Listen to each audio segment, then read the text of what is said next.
Osahing Tartu Tuli viib läbi täna Värska koolis evakuatsiooniõppuse. Selleks me laseme koolimajja veidikene suitsu ja kontrollime, kuidas õpetajad ja vastutavad töötajad teavad oma kohustusi ohuolukorras.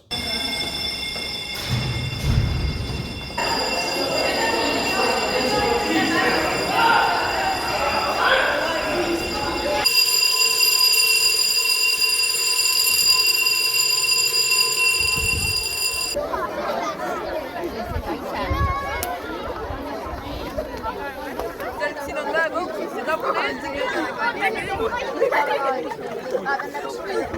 tere!